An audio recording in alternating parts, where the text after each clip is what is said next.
Hi everyone, my name is Richard Santoro and I welcome you to Third and Zen, the YouTube channel where every week I'm sharing a spiritual message to nourish ourselves, heart, mind, body, and soul. First, as always, thank you for stopping by the channel. Thanks for checking out today's video. I appreciate it, and I do hope that this video finds you doing well. I hope that you're taking the time, energy, effort, all the stuff you need to care for yourself, heart, mind, body, and soul, and maybe along the way we're caring for one another as best we can. With all that being said, let's just take a moment. Take a nice deep breath.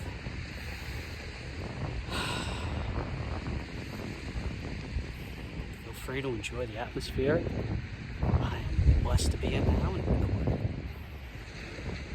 waves, the wind, all that. Wherever you are, allow yourself to just breathe, just be still.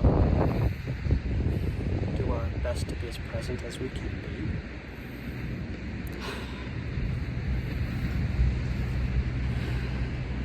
And let's get started with today's message, shall we? Okay, so I've had some thoughts that I want to share, and hopefully there'll be a fruitful message in there somewhere. So I had alluded to this last year during Lent about my existential movie crisis, and I'll try to remember to post a link to that so you understand what I'm talking about. But to that point, I have another one a little bit.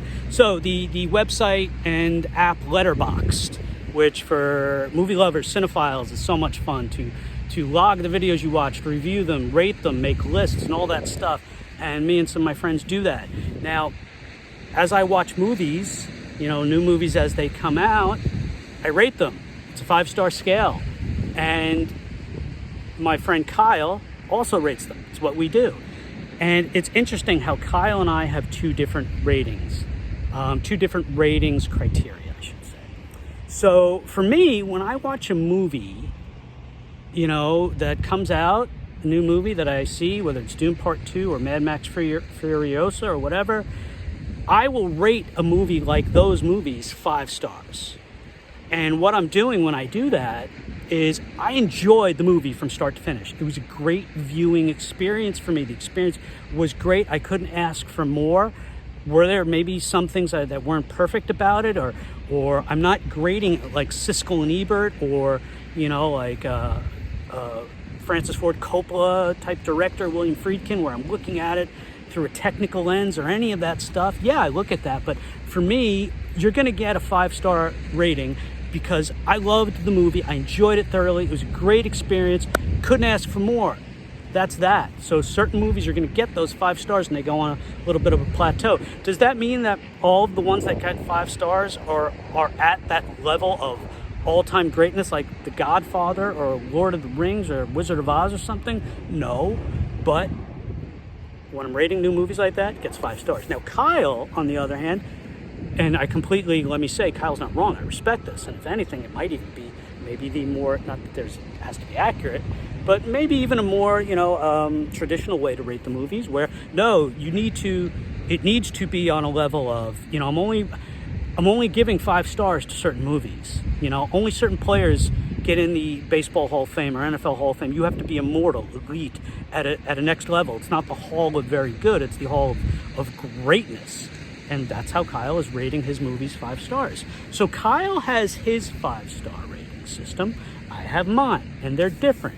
And I've had that on my mind for a long time of, it's just interesting and unique, and I would love to do a message with that as the heart, but I didn't want it to be another message based on we all see the world differently and this and that, so I couldn't quite find it. And then I was reading the Gospel of Matthew, doing a Bible study with my siblings, and when I do that, I refer to my notes that I've had over the years and different commentaries, and without fail, William Barclay, the great Scottish minister, teacher, theologian, historian, his commentary is all over my notes.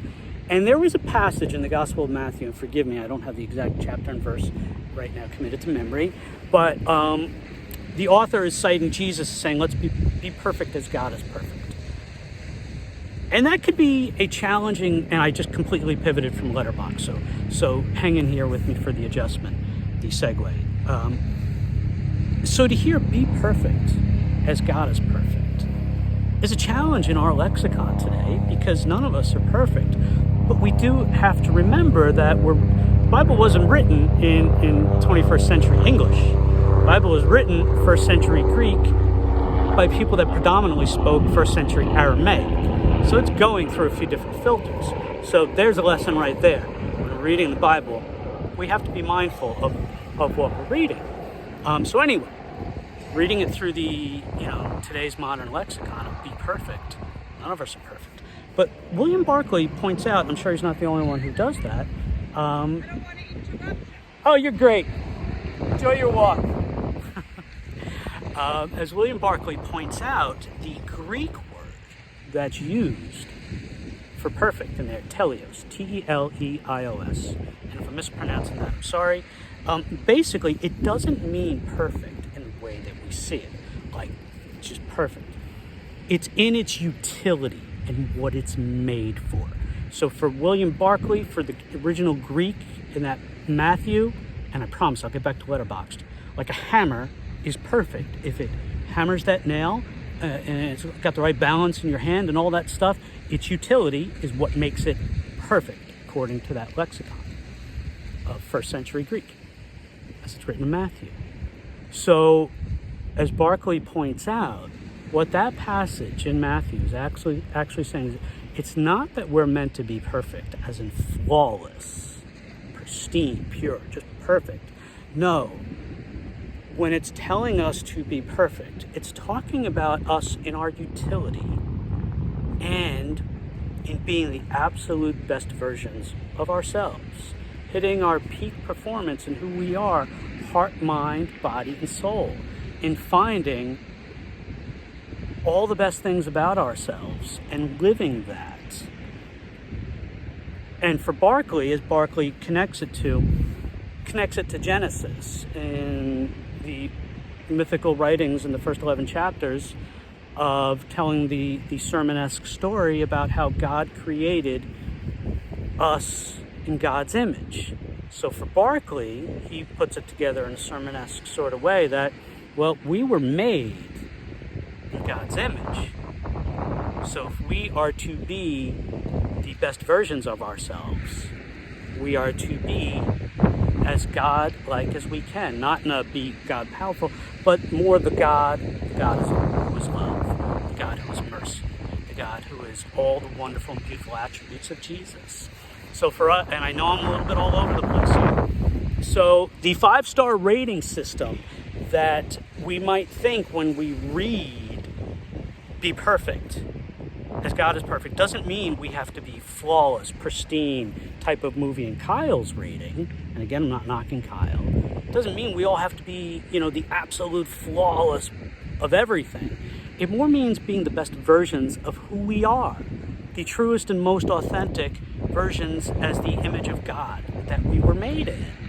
So God who is love, God who is Jesus, God who is not Christian but being Christ-like, of walking that path of peace, of mercy, of love, of being all the gifts that we've been given, all the individual and beautiful ways. Again, no two movies are the same. You can't compare. We were talking about this yesterday. I'm sorry, I'm going to go off the path for a second.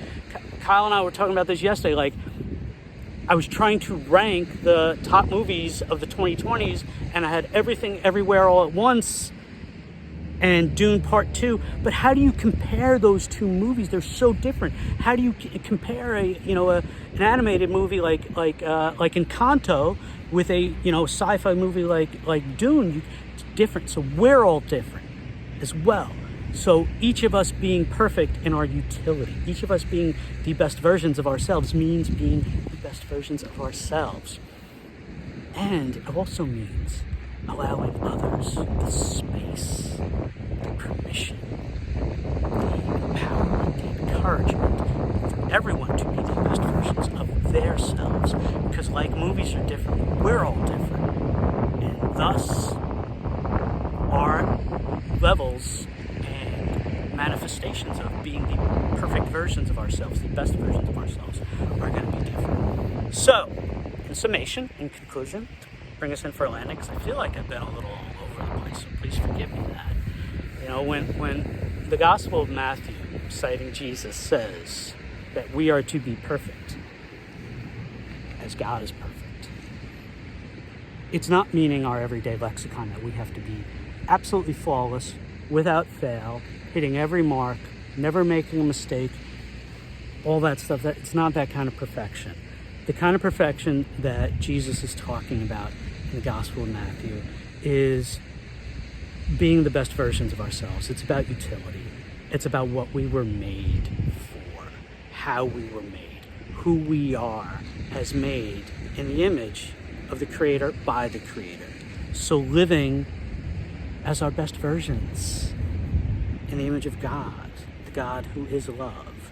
So perhaps on our journey, rather than, not saying that we're all seeking perfection via the Kyle 5-star rating system, we can all seek perfection in a way that says our experience and experiences here in this journey called life, that we're able to lead our best lives in fellowship and in union with God who is love, as we too are made in that image of love, and love made real in this world. Thanks be to God. Amen. Okay, my friends, I want to thank you for stopping by the channel, checking out today's video. I do appreciate you hanging in there with me. It was all off the cuff, and I feel like maybe there was a lot of stuff as a big snow globe that hopefully lands in a coherent and fruitful message. But either way, thanks for being here. Thanks for being you. I wish you nothing but peace, love, fellowship with God on your journey going forward. And I hope you have a great day. Hope you have a great week. I love you all. Ciao, ciao.